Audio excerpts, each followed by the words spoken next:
감사합니다.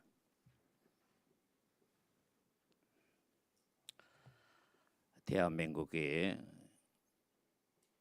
그래도 잘 나갈 것 같습니다. 이렇게 저 같은 사람도 걱정을 내려놔도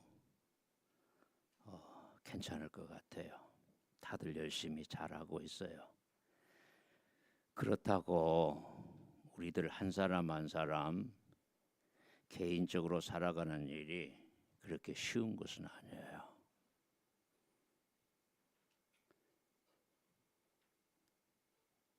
현실적으로 내 자신에게 이해관계도 없고 내 감정을 건드리지도 않는데도 내가 무슨 반응이나 관심을 가진다면은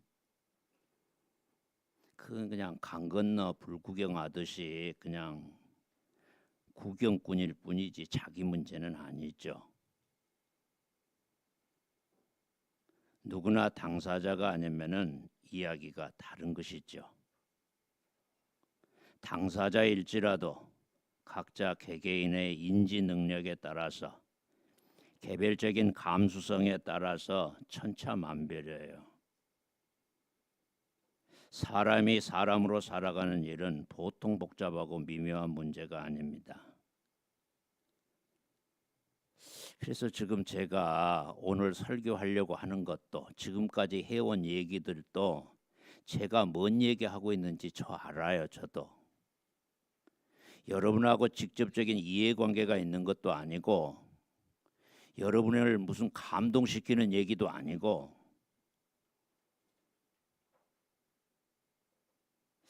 어떻게 보면은 현실적으로 사람들하고 너무나도 멀고 먼 얘기들.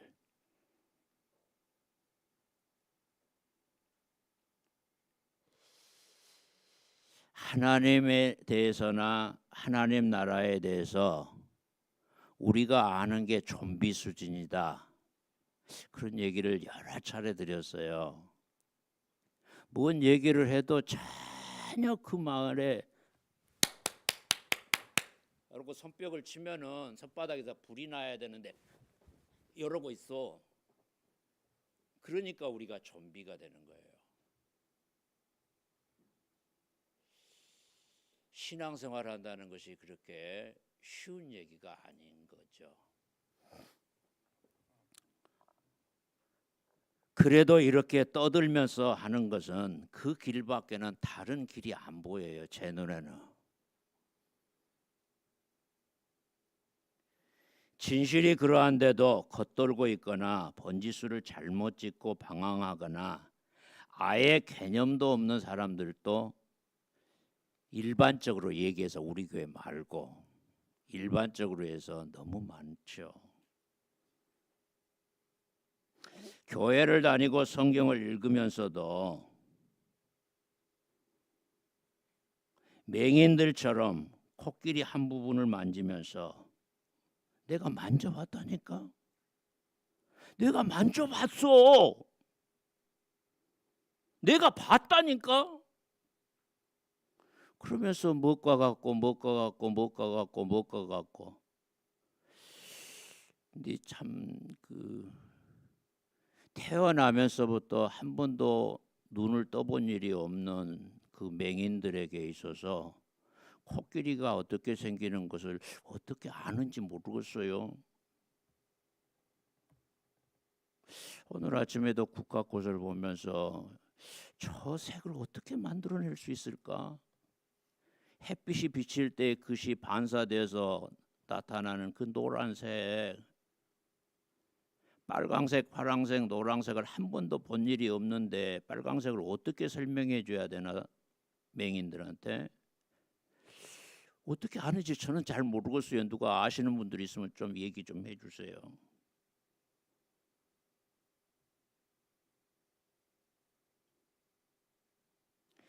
그런 입체적인 전체를 보고 코끼리가 어떤 모양으로 생겼는지 그게 내 머릿속에 뇌 속에 이미지가 저장이 되면은 누가 코끼리 얘기하면 코끼리 앞에 없어도 코끼리가 뭔지 알잖아요. 여러분 하나님 아세요? 하나님 그림이 그려지세요? 여러분 하나님 보셨어요? 근데 왜 알라고도 안 하죠? 뭐라 하는 얘기가 아니니까. 예. 왜 형상을 만들어서 하나님을 섬기지 말라고 한 거예요? 여러분 10m만 높이, 우리 예배당 높이가 10m가 안 되죠. 안 되죠. 3, 4, 5m, 6m.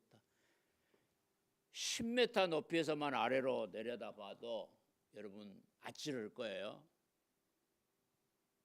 서울 가서 여러분이 롯데타워 올라가서 밑에 유리로 깐 거 밑에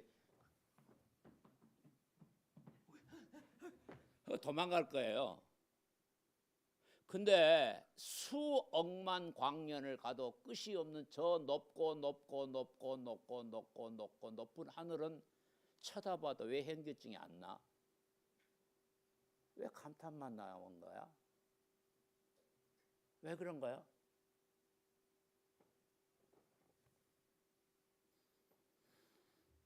하나님의 구원이라고 하는 전체적인 그림을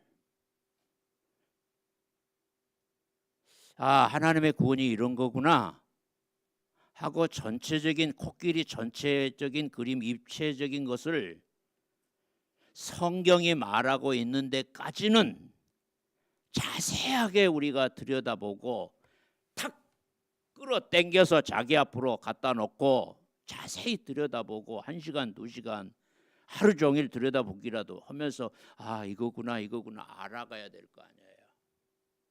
그것 말고 저가 여러분이 이 세상에 한 인간으로 태어나서 해야 할 중요한 일 없어요, 여러분. 착각하지 마세요. 그보다 더 중요한 일 없어요.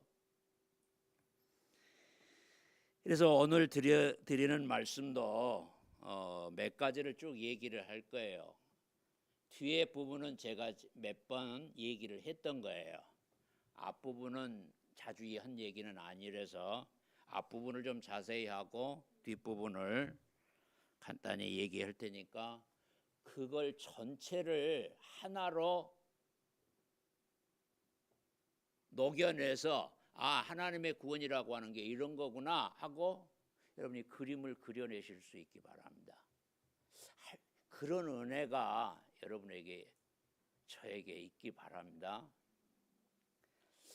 하나님은 인간에게 3가지 선물을 주셨다겠어요. 첫째가 이성과 양심이에요.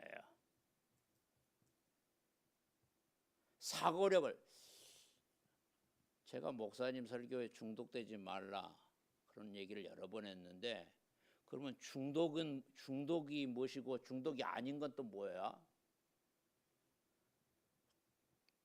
중독은 사고력이 죽어버리는 게 중독이에요. 여러분 마약이 그러잖아요.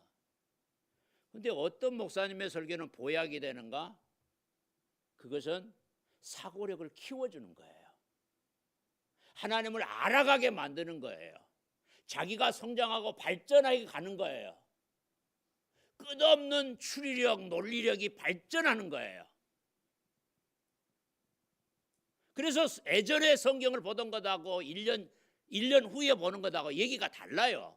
보는 눈이 틀려져요. 보약 같은 설교는 여러분이 많이 들으세요. 그러나 중독이 되는 설교는 듣지 마세요. 거기까지. 하나님께서는 이렇게 이성과 양심을 주셨고요.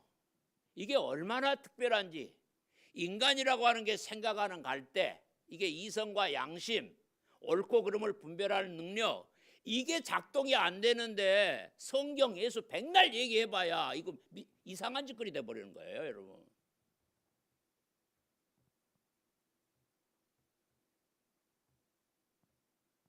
윤석열이가 옥중에서 편지하기를 전한길이나 하나님이 보내신 천사대.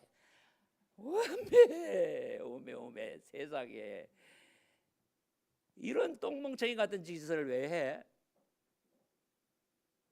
그러니까 우리가 성경을 읽고 예수님 얘기를 해도 이성과 양심이 작동이 안 돼 버리면은 이건 바보 되는 거예요. 이성과 양심, 그 바탕 위에 하나님께서는 이 인간 역사 속에 메시아를 보내시겠다고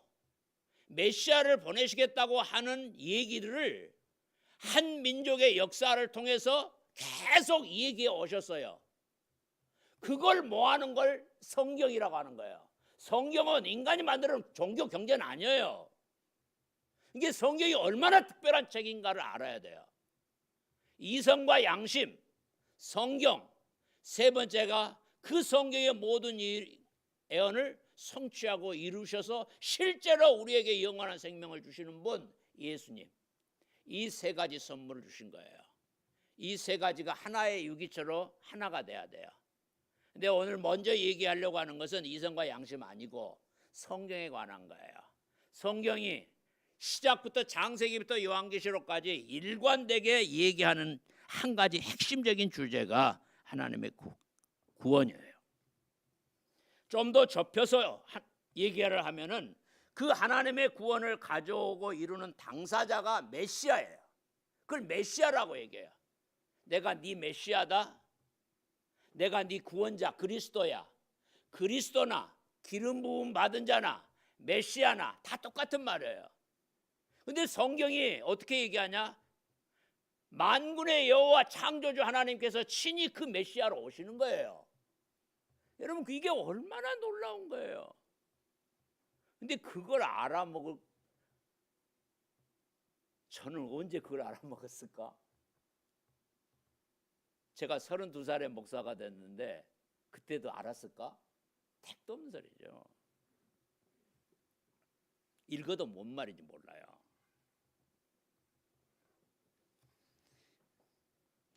그 하나님의 구원이 이루어진 상태를 하나님의 나라, 천국, 영생 혹은 메시아 왕국, 하나님의 나라는 왕국, 킹덤이에요. 오늘날 우리들이 생각하는 나라, 국가하고는 많이 다르죠. 여러분이 이사야서 63장 19절 우리는 주의 다스리심을 받지 못하는 자 같으며 주의 이름으로 일컬음을 받지 못하는 자 같이 되었습니다. 하나님의 다스리심, 하나님의 이름으로 일컬음을 받는 거, 이게 메시아 왕국이고 하나님의 나라예요. 그 메시아가 누구지? 그 메시아를 어떻게 표현을 해? 다른 이름들이 많이 있어요. 그 메시아를 뭐라고 얘기를 하든지 이게 메시아, 우리의 구원자가 이런 모습으로 우리에게 다가오시는구나 하고 이해를 하시면 돼요. 그 메시아가 어떻게 우리를 구원하시지? 그 메시아를 통해서 이루어지는 구원의 내용이 뭐야? 그 메시아의 왕국, 그 왕국의 성격이 뭐야? 그 메시아 왕국의 백성들은 어떤 사람들이야? 대한민국은 민주공화국이다. 1조 2항 대한민국의 주권은 국민에게 있고 모든 권력은 국민으로부터 나온다. 여러분 많이 들어보셨죠? 그건 대한민국의 정체성이에요.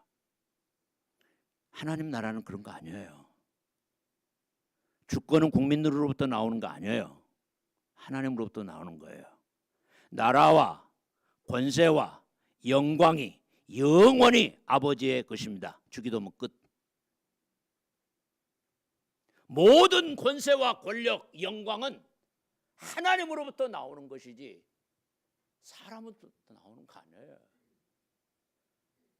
여러분 하나님의 나라는 그 하나님의 나라가 여러분에게 우리들에게 이루어지지 않는데 이 땅에서 행복? 여러분한테 1,000억 주면 행복할 것 같아요?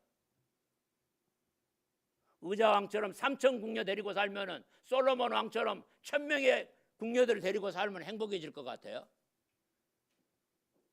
아직도 그런 바보들이 있는가 봐.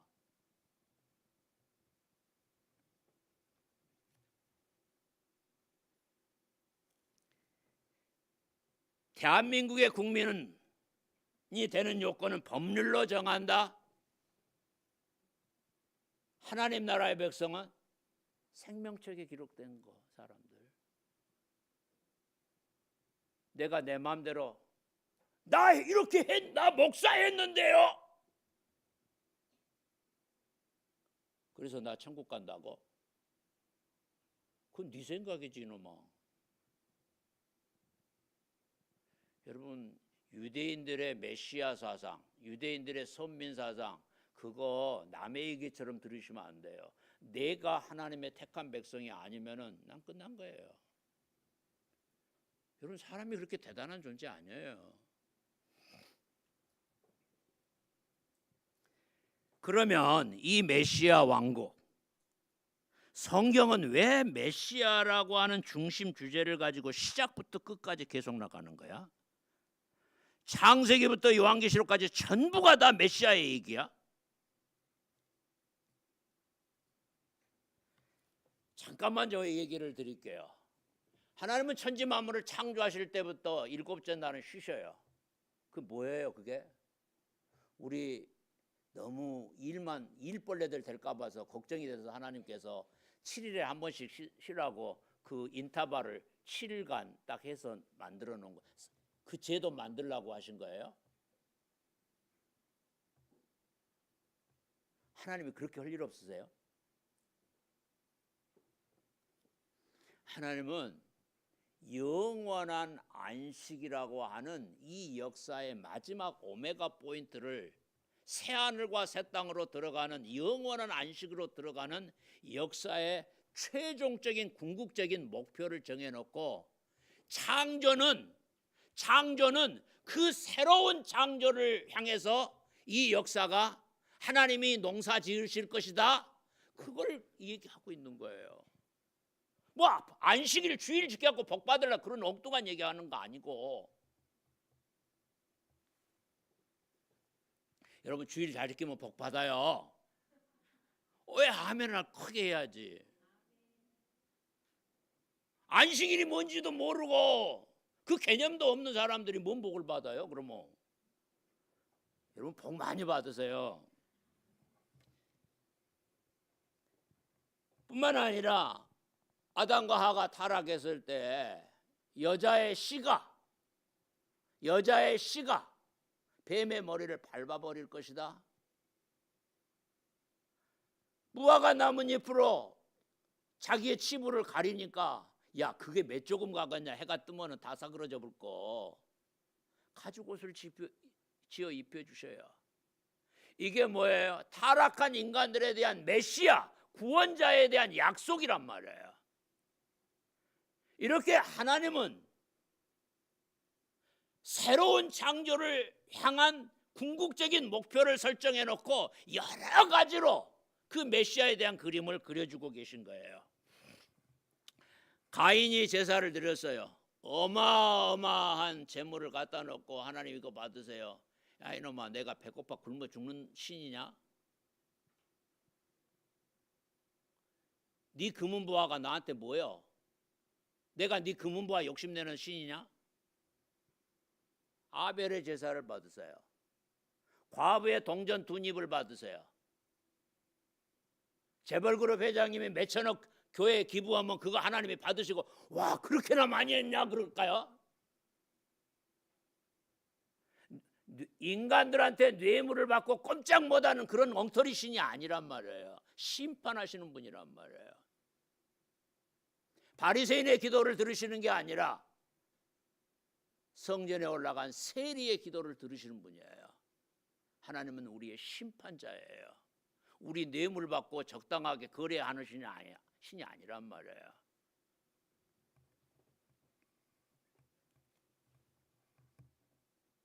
그런데 오늘날 인간들은 하나님을 피고석에다 앉혀놓고 여기 재판장 자리에 인간들이 딱 앉아서 하나님을 신문하고 있어. 야 하나님이 뭐 있다고 예? 뭐 이런 하나님이 있어? 여러분들 속에도 다 그거 있어. 다. 뭐 하나님이 이래? 여러분이 이해가 안 되고 여러분 계산에 딱 안 맞으면은 아 이거 하나님 아니야 딱 가입해 쳐버려. 근데 그것이 맞을 수도 있겠지만은 내가 하나님을 판단하고 앉아 있어. 피고석에 앉은 하나님. 책 제목이에요. 기가 막히더라고요. 처음에 그 책 봤을 때. 이런 인간들에게 하나님은 너하고 나하고 어떤 관계와 만남을 통해서 내가 너를 나하고 하나가 되게 하는지, 내가 너를 받아줄 수 있는 것인지, 아벨의 제사를 통해서 메시아가 어떤 모습으로 오는 것인지를 보여주시는 거예요. 노아의 방주 사건도 있죠. 제가 이번에 어떤 책을 읽다가 노아의 방주, 노아 방주 지을 때 노아 혼자 지었어요? 집사님, 성경에 그런 얘기는 없잖아요.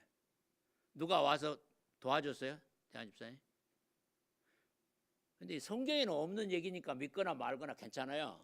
근데 여러분, 축구장만한 크기를 산꼭대기에다가 짓는데 혼자 어떻게 지어 그걸? 3층 높이요. 근데 그 배가 멍텅구리 배야. 돛대도 없어. 너도 없어. 뒤에 방향키도 없어. 근데 지붕을 왜 또 덮어? 그런 멍텅구리 배를 짓는데 그때 와서 같이 일한 목수들, 그것도 어디 갔어, 집사님? 그 목수들 어디 갔어? 배에 배선자, 한문으로 배선자, 배주 옆에가 여덟팔자, 입구자. 왜 그 노아의 방주에 8사람만 들어가고 그때 방주를 지은 목수들은 어디 갔어, 목사님? 한 번도 안 생각해 봤잖아요. 나도 그랬어. 아, 그때 목수들 다 어디 갔냐고.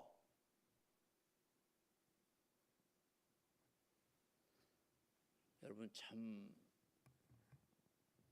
우리가 하나님을 위해서 뭐 열심 부린다는 얘기도 굉장히 조심스러운 얘기예요.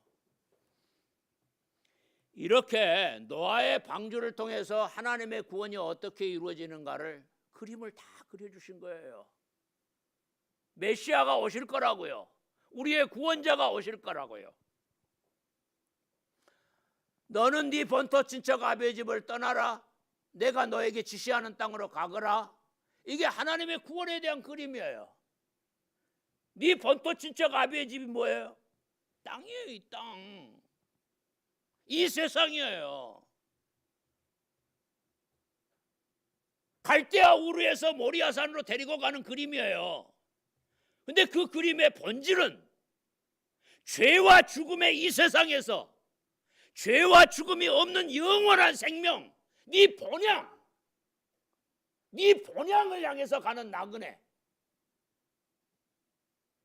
메시아는 너를 네 본토 친척에서 끄집어내서 본향으로 데리고 갈 거야. 이게 아브라함을 통해서 그려주는 메시아에 대한 그림이에요.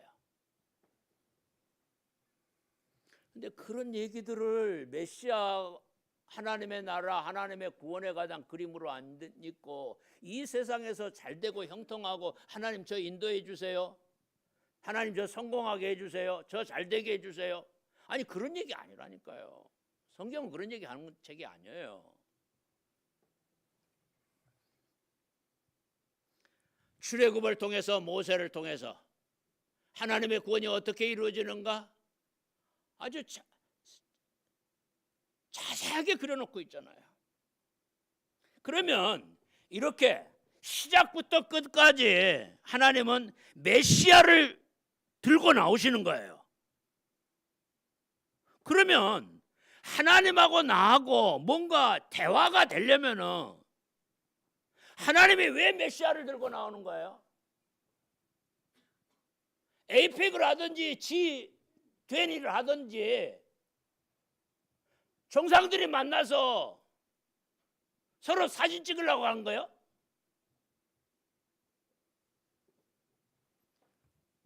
아니면 거기 가고 어디 비행기 타고 나가면서 여기 올라가고 하는 거예요? 뭔가 서로가 주고받는 거래가 있어야 될 거 아니에요. 상대방이 뭘 원하는지, 나는 저 사람한테 뭘 원해야 되는지 서로 상황 파악이 돼야 될 거 아니에요. 그리고 저쪽에서 내미는 계산서, 내가 내미는 계산서, 이게 협상이 돼야 될 거 아니에요. 그래야 대화가 되는 거 아니에요. 그래야 협상에 서명을 할 거 아니에요. 하나님이 메시아를 들고 나오셔. 그러면 우리가 아이 저분이 왜 저걸 들고 나오지? 난 메시아 같은 거 필요 없는데. 나 지금 궁궐 짓고 살고 있어. 나 필요한 거 아무것도 없어.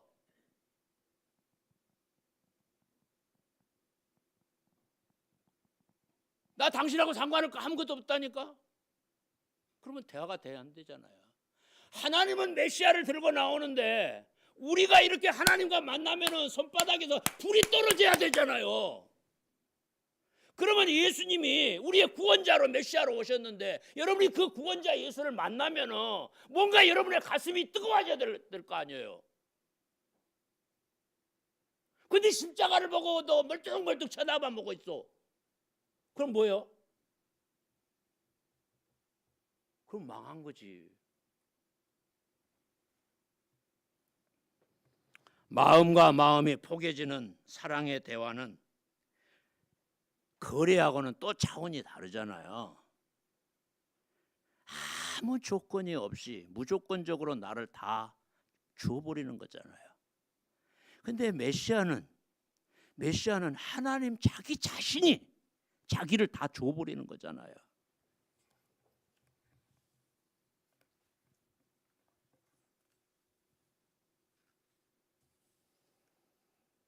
아무튼 하나님과 우리와 뭔가 대화가 되고 만남과 관계가 이루어지고 목자와 양의 관계가 되고 왕과 백성의 관계가 되고 나무와 가지의 관계가 되는 이런 생명적인 관계가 되려면은 서로가 내가 내 주제 파악은 돼야 되잖아요. 그러면 인간은 자기 문제가 뭐예요? 하나님은 메시아를 들고 나오셨어. 이게 진짜 네 문제를 해결하는 거야 하고 얘기를 하셔요. 근데 나는 내 문제가 뭔지도 모르고 있어. 여러분이 여러분의 문제가 뭐세요?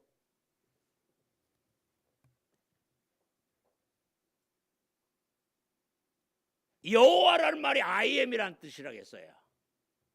여호와가 I am이 길이고 진리고 빛이고 목자고 생명이고 I am이 I am 여호와가 왕이고 부활이고 I am 여호와가 너에게 영원한 생명을 주어 너를 내 손에서 빼앗을 자가 없어. 그 말이 뭔 말인지는 우리가 알아들어야 되잖아요. 그래야 대화가 되잖아요.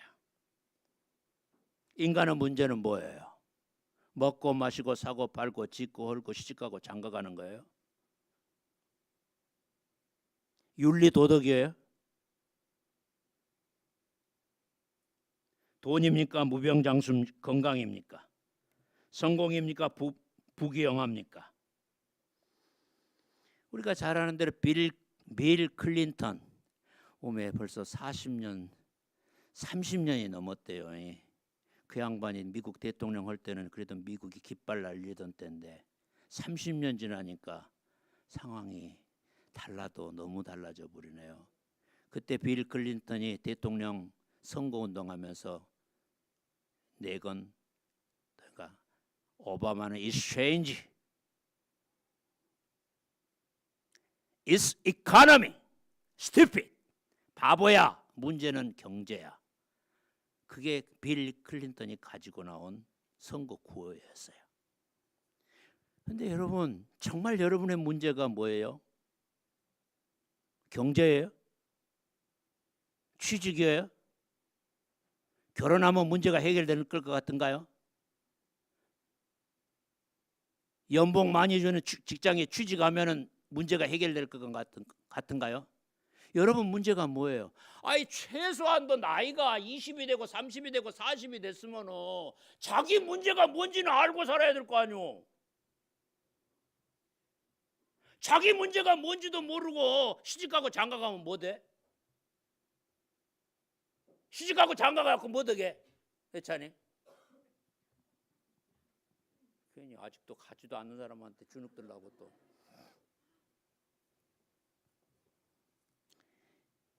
인간의 문제는 죽음이에요. 죽음. 그 죽음을 다른 말로 불순종 죄라고 얘기하는 거예요. 메시아 그리스도 구원자는 그 죽음을 생명으로 거룩한 치환 바꿔주시려고 오시는 거예요. 죽음을 영원한 생명으로 바꿔주려고 오시는 거예요.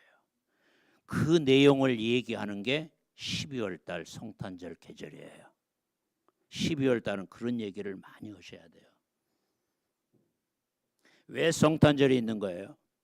왜 우리가 대강절이라고 하는 절기를 지키는 거예요?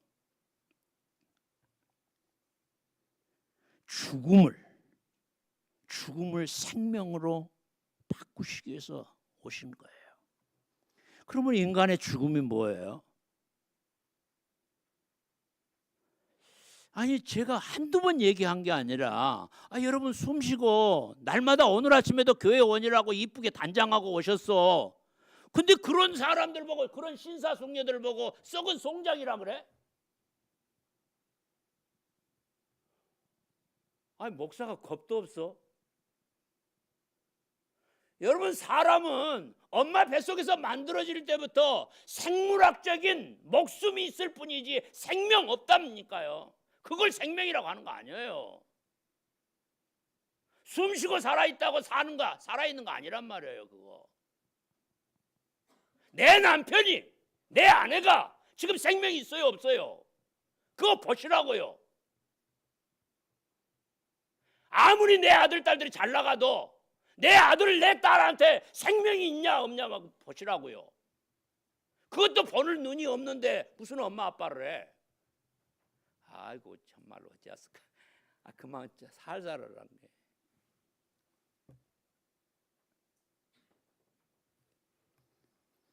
자신이 생명이 없는 죽은 송장인데 수행을 하고 돌을 닦아서 못을 어떻게 하겠다는 거예요.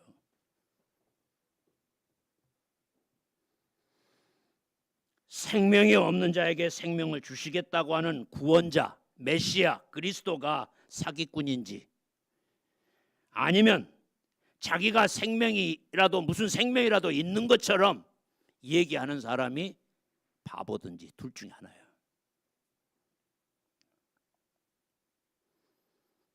그런데 이런 구원에 대해서 하나님의 구원에 대해서 하나님이 세상을 이처럼 사랑하사 독생자를 주셨으니 이는 저를 믿는 자마다 멸망하지 않고 영생을 그 영생이 무엇인가에 대해서 성경은 좀 더 명확하고 분명하고 명백한 그림을 우리에게 그려주고 있어요. 그게 이사야 때부터 본격적으로 나오기 시작하는 거예요. 그래서 근래에 이사야가 전한 복음의 핵심, 이사야가 전하는 복음, 이사야가 40장에서 66장까지 27장에 걸쳐서 이사야가 전하는 복음에 대해서 얘기를 드렸어요. 그건 새 언약, 새 일, 새 창조, 새 하늘과 새 땅, 새 사람, 새 날, 시간과 영혼의 문제, 이런 문제가 이사야 때부터 본격적으로 나타나기 시작한 거예요. 39장까지는 구약성경, 구약성경 몇 권이야 구약성경? 39권? 맞아? 맞아. 그러면 이사야서 1장부터 39장까지는 구약을 압축해서 요약해 놓은 엑기스야. 그러면 40장에서 66장까지는 몇 장? 27장. 신약성경 몇 권? 신약성경을 압축해 놓은 게 이사야서 40장에서 66장까지예요. 이사야 선지자 때부터 명확하게 얘기를 해요. 내가 새 언약, 새 일, 새 창조를 명확하게 얘기를 하시는 거예요. 돌판에 새겨질 십계명 말고 그 영혼에 새겨지는 십계명, 하나님의 법을 그 사람들의 영혼에 새기겠다고 얘기하셔요. 봐라 내가 새 일을 행하리니 이제 나타낼 것이라. 이제부터 내가 새 일 곧 네가 알지 못하는 은비한 일을 너에게 듣게 하노니 반여간 따라 네가 어느 때까지 방황하겠느냐. 여호와가 새 일을 세상에 창조하였나니. 그러면서 이런 표현이 자주 나와요. 너희 조상들과 같이 애굽에서 출애굽하던 출애굽의 하나님 그 이름으로 맹세하는 게 아니라 바벨론으로 포로로 끌려갔던 그 사람들, 사자가 양을 물어서 가버렸어. 근데 쫓아가서 사자 입을 찢어내고 자기 양을 찾아오는 이 바벨론 포로로 해서 귀환한 그 하나님의 이름으로 너희가 맹세할 것이다 그랬어. 목사님 누구 이름으로 기도하세요? 그 예수님이 새 이름이에요. 출애굽의 하나님 말고 바벨론 포로에서 돌아오게 하신 하나님. 역사적인 사건을 통해서 이 땅의 일을 통해서 영원한 하늘나라의 일을 그림으로 그려주고 계시는 거예요. 뭐 바벨론 포로의 귀한 그런 얘기가 아니고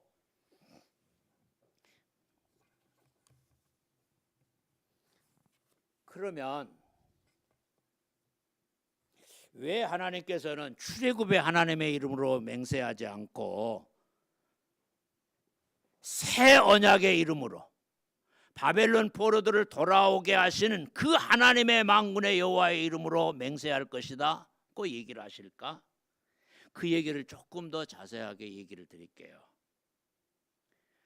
출애굽은 모세를 통해서 이스라엘 백성을 애굽에서 끄집어 내오신 것은 힘과 능력과 기적과 권세로 하는 거예요. 10가지 기적으로 바로의 권세를 꺾으셔요.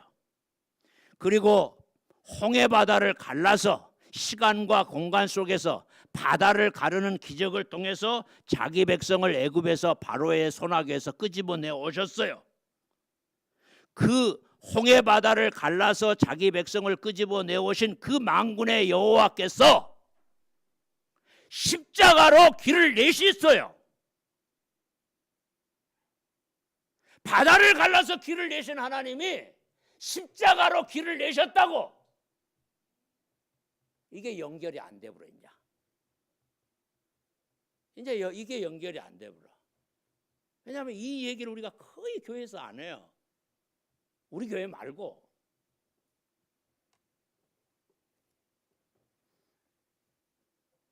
자기 백성들을 죄와 죽음에서 부활의 영광으로 데리고 가는 이 십자가는 뭔 기적이요?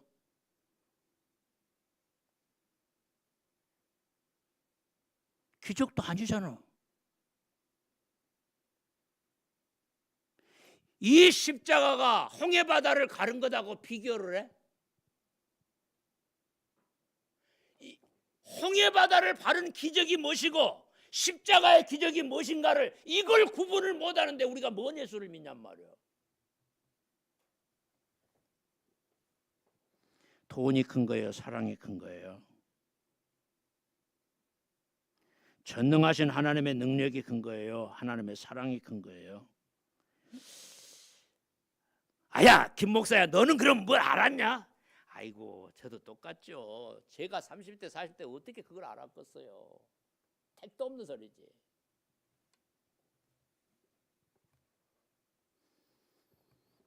출애굽은 전지전능하신 하나님의 능력과 권세로 하시는 일이에요.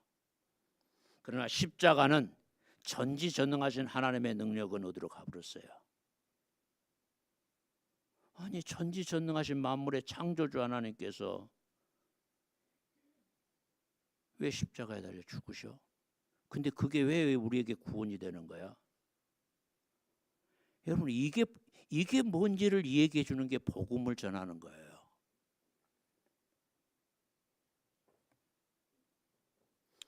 왜 만왕의 왕이신 창조주 하나님께서 도살장으로 끌려가는 어린 양으로 죽임을 당하시는 그 십자가를 보면서도 머리가 안 돌아가. 멍해져 버려. 제가 그랬다니까요. 제가 목사인 제가 그랬다니까요.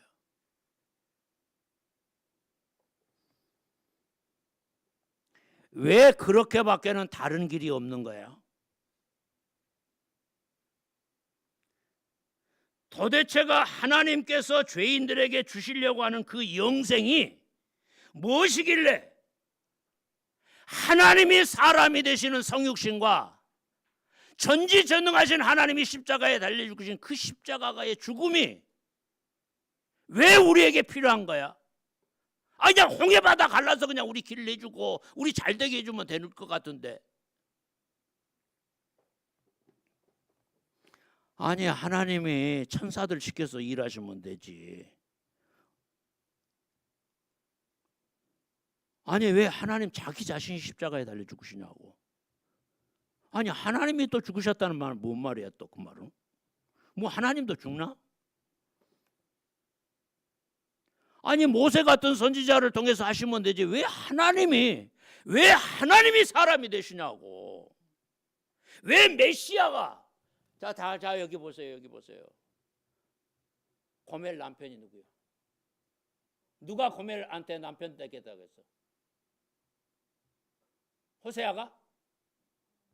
만군의 여호와께서 고멜에게 내가 네 남편이라고 하셨잖아요. 하나님이 고멜에게 장가들겠다고 하셨잖아요.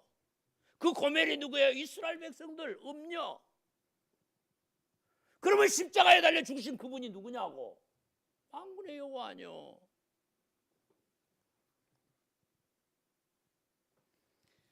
바다를 갈라서 길을 내셔 병을 고쳐주셔 오병이의 기적을 행하셔 물로 포도주를 만드셔 만나와 메추라기를 쏟아 부숴주셔 반석을 깨뜨려서 샘물 나게 해주셔 구름 기둥과 불 기둥으로 인도해 주셔. 그러면 됐지. 왜 하나님이 십자가에 달려 죽으시냐고. 그게 뭔 문제를 해결하는 거야. 그게 왜 답이 되는 거야.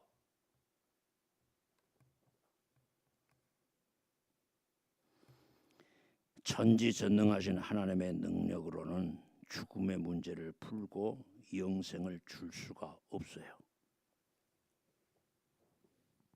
여러분 그 이유를 아세요?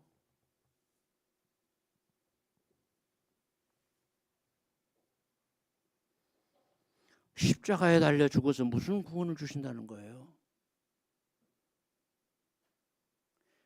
저와 여러분이 신앙생활을 해가시면서 왜 예수님의 십자가 밖에는 답이 될 수가 없는지 그 이유를 하나하나 따박따박 짚어가면서 그 이유를 알아가는 것, 그 예수가 누군지, 그 예수님의 죽음이 무엇인지 하나하나를 짚어가면서 알아가는 것, 그게 저와 여러분이 신앙생활하는 가장 중요한 포인트예요. 포인트를 빗나가 버리면은 그냥 교회만 왔다 갔다 하는 거예요. 그래서 이 하나님의 구원에 대해서 알기 위해서 기독교 신앙의 신비 5가지를 여러분이 꼭 아셔야 돼. 이건 구구단 외우듯이 다 외우셔야 돼. 첫째가 이 기독교 신앙의 신비를 알아야 하나님의 나라가 뭔지를 여러분 알게 되는 거예요. 표지판과 같은 거예요. 첫째가 창조주 하나님께서 하나님이 인간을 사랑하신다는 거예요. 우리 다 여러분 한 사람 한 사람한테 내가 개인적으로 전부 다 물어보고 싶어. 우리 대한 집사님도 다 물어보고 싶어. 하나님이 대한 집사님을 사랑하신다는 말을 한 번이라도 놀려본 일이 있어?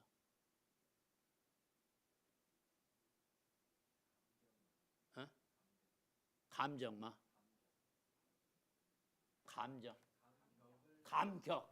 감격할 때. 우리 그래도 우리 대한 집사님 정도는 다 그래도 제가 한 3, 4년 전부터 새벽 기도는 대부분 그때 당시만 해도 장로님, 권사님 아니면 나오질 않았어. 다 그분들만 한 대분 나왔을 때 장로님, 권사님들한테 물었어요. 하나님이 당신을 사랑하는데 한 번이라도 놀려본 일 있으세요? 아니 신앙생활을 30년, 40년, 50년을 했을 건데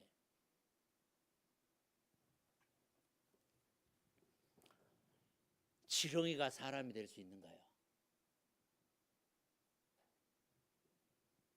지은이 엄마야, 바퀴벌레 사랑하신가요? 왜 안 사랑하신가요?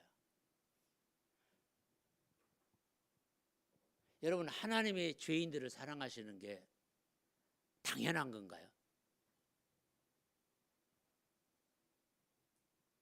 하나님이 나를 사랑하시는 게 그냥 뻔한 얘기인가요? 판에 박은 듯한 그런 얘기인가요? 기독교 신앙의 첫 번째 신비, 여기를 통과하지 못하면 그 다음 얘기는 말짱 도루묵이야. 얘기해봐야 아무 소용없어. 하나님이 사람을, 창조주가 피조물을 사랑한다는 말 자체가 이건 우리가 감당이 안 되는 신비한 거예요.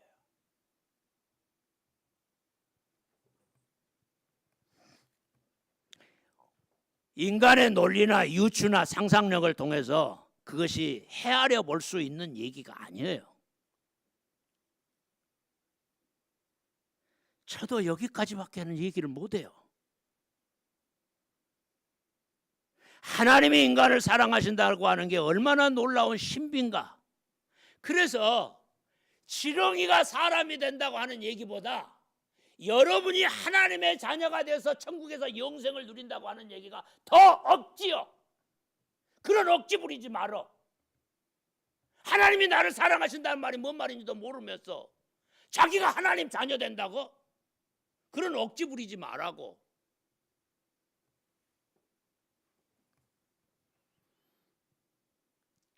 거기까지만. 하나님께서 인간을 사랑하셔서 두 번째 신비, 하나님이 사람이 되셨어. 제가 누차에 걸쳐서 여러 번 얘기를 드렸어요. 왜 교회가 이것에 대해서 놀라지를 않지? 성육신의 신비에 대해서 왜 놀라지를 않지? 교회가 하나님이 사람이 되셨다고 하는 그 신비 앞에 깜짝 놀라는 그 놀라운 원더. 이거 뭐야? 이거 뭐야? 이거 뭐야? 교회가 그 놀라움을 잃어버렸을 때 교회는 아무것도 아니야. 텅 빈 거야. 아무 의미가 없어 교회로.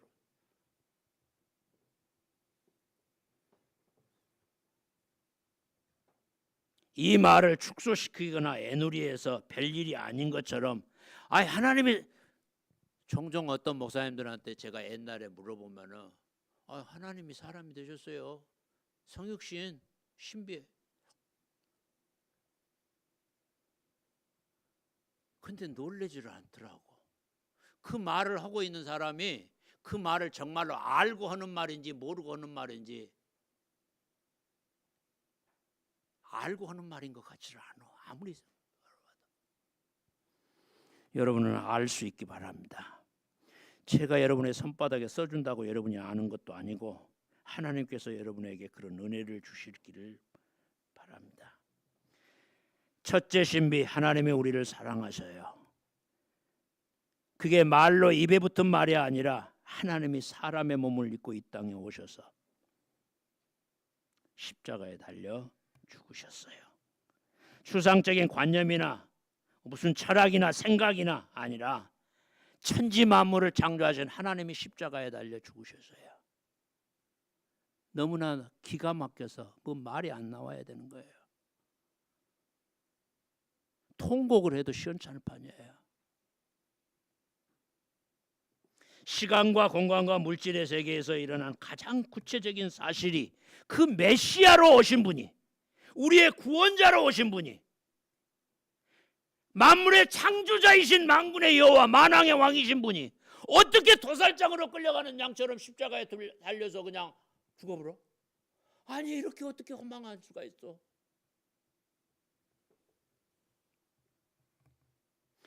그래서 오늘 이사야서 66장 7절 시온은 진통을 하기 전에 해산하며 고통을 당하기 전에 남자를 낳았으니 이러한 일을 들은 자가 누구며 이러한 일을 본 자가 누구냐? 다 같이 66장 8절. 나라가 어찌 하루에 생기겠으며 민족이 어찌 순식간에 태어나겠느냐? 하나님의 나라가 어떻게 순식간에 태어나냐? 여자가 아들을 낳고 딸을 낳는다 해도 10달을 임신기간을 거쳐서 낳는 것인데 어떻게 한순간에 하나님의 나라가 하나님의 백성들이라고 하는 한 백성들 민족이 생겨버리냐? 나는 성경을 읽을 때 이런 구절을 읽다가 깜짝 놀려. 이거 뭔 말이야? 네 번째 신비. 만왕의 왕이신 만유의 주제이신 창조주 하나님께서 어떻게 섬기시는 종으로 이 땅에서 33년을 사시나? 그게 어떻게 가능한 일일 수 있어?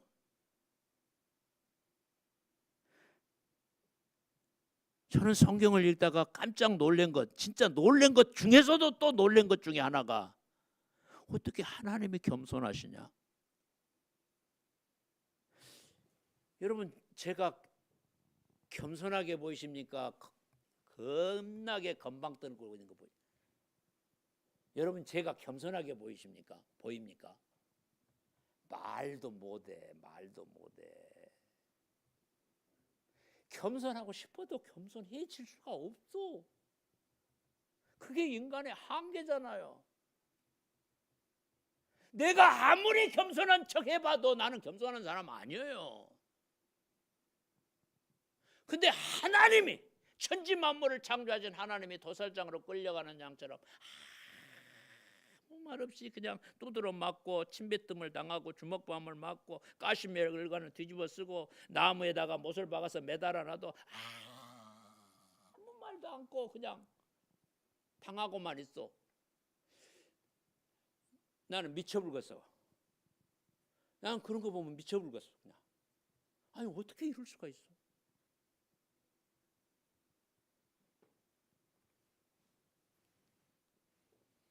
마지막으로 다섯 번째 신비가 부활의 신비예요. 부활의 신비. 영생이라고 하는 거, 구체적으로 시간과 공간과 물질의 세계 속에 시간과 공간과 물질이 아닌 영원의 생명을 가진 그 신비로운 몸으로 제자들 앞에 나타나신 그 예수님의 부활을 보는 눈이 안 열리면은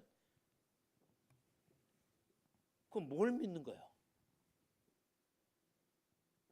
여러분, 한번 제가 이 문제도 여러 번 물어봤어요. 장로님, 권사님들한테 물어봤어요. 장로님, 권사님, 부활하신 예수님께서 제자들에게 나타나셨을 때 제자들이 뭘 봤을까? 나사로가 무덤에서 나흘 만에 죽었다가 살아나왔어. 다시 산 나사로를 보듯이 예수님 다시 살아났다고 그런 거야? 아니면 그러면 뭘 본 거예요? 여러분 눈에 죽은 나사로가 다시 살아났다는 그 부활 말고 예수님의 부활을 보는 눈이 열리냔 말이에요. 그 부활의 신비가 없는데 우리가 신앙생활에 뭔 탄력을 받아?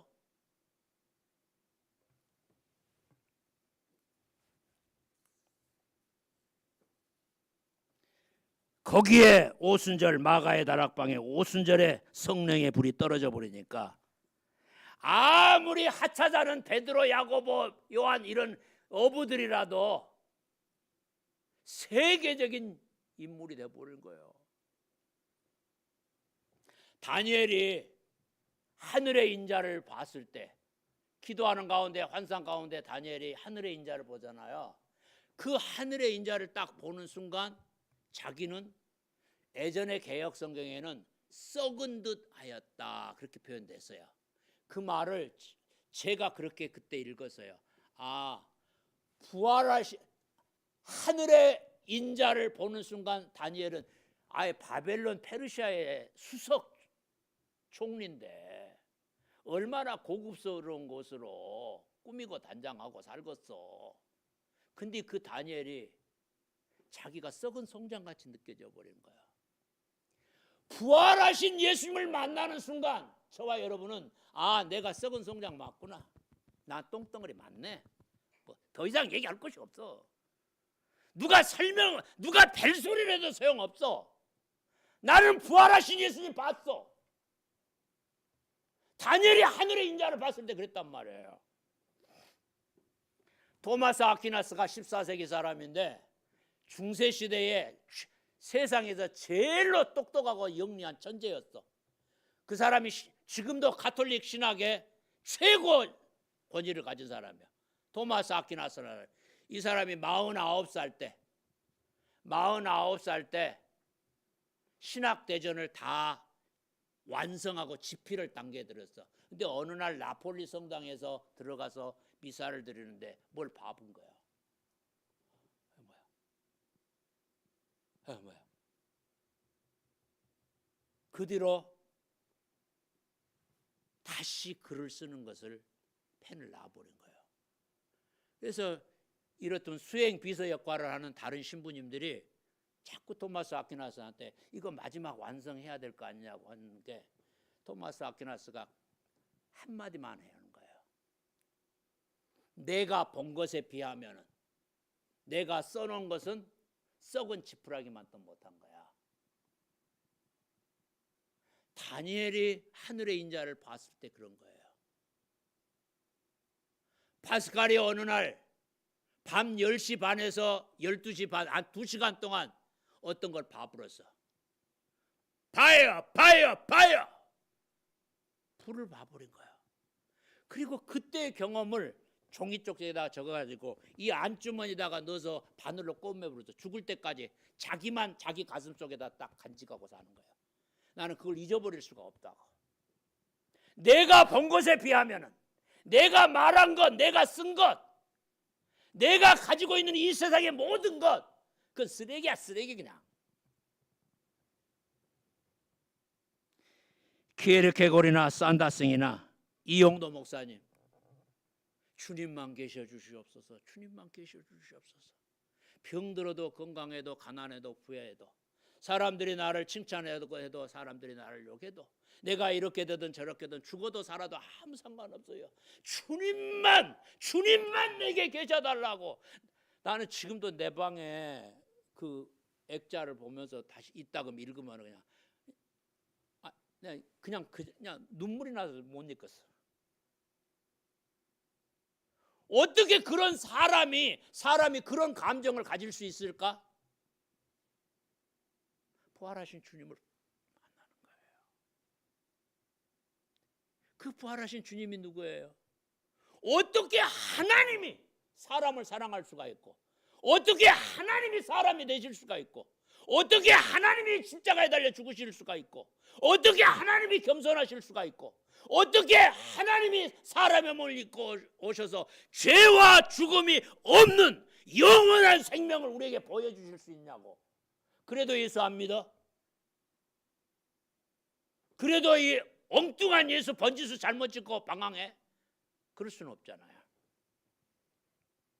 바울이 다메섹에서 예수님 만났을 때 이사야가 거룩한 하늘에 하나님의 오전회에 참석했을 때 거룩하다 화로다 나여 망하게 되었도다. 거룩하신 하나님을 보고 나니까 나는 망해버린 거예요. 그 말이 뭔 말이에요? 나는 썩은 송장같이 돼버렸어. 어마어마한 책을 써놓고도 이건 썩은 지푸라기만 또 못한 거야. 아니야, 살아계신 하나님을 알고 나면 이렇게 된다. 그러니까 저와 여러분이 교회 생활하면서 신앙생활 하시면서 예수님이나 십자가나 예수님에 관한 얘기 들을 때 너무 뻔한 얘기로 매너리즘에 빠지지 마시라고. 오늘은 여기까지만 하고, 이사야가 전하는 복음의 핵심 요약과 요한복음 17장 21절에서 24절 그 내용이 전부가 다 똑같은 얘기예요. 그걸 똑같은 얘기를 하나의 얘기로 여러분이 읽으실 수 있어야 돼. 왜? 다 똑같은 얘기니까. 아버지께서 아들을 세상에 보내신 거, 그건 메시아. 아버지께서 아들을 사랑하신 것처럼 하나님이 우리를 사랑하셨어. 아버지가 아들 안에, 아들이 아버지 안에, 아버지와 아들이 하나인 것처럼 저들도 우리 안에서 우리하고 하나가 되게 해주세요. 그 아들이 창세전부터 가졌던 영원한 영광을 내가 저들에게도 주었습니다. 그 영광의 옷을 입는 거예요. 흰 옷을 입는 거예요. 죄와 죽음의 옷을, 썩은 송장 같은 이런 누더기 다 벗고 죄와 죽음이 없는 부활의 새 옷을, 예수 그리스도로 새 옷을 입는 거예요. 그게 요한복음 17장 21절에서 24절 얘기예요. 그게 이사야가 전하는 복음의 핵심이에요. 다 똑같은 얘기예요. 여러분이 공부하세요. 12월 달에 꼭 공부 많이 하셔서 그걸 하나로 읽어내시면서 여러분의 신앙이 금년 한 해를 잘 또 12월 달 마무리하시면서 더 큰 은혜의 시간들이 저에게도 여러분에게도 있기를 바랍니다. 은혜로우신 아버지 하나님 감사드립니다.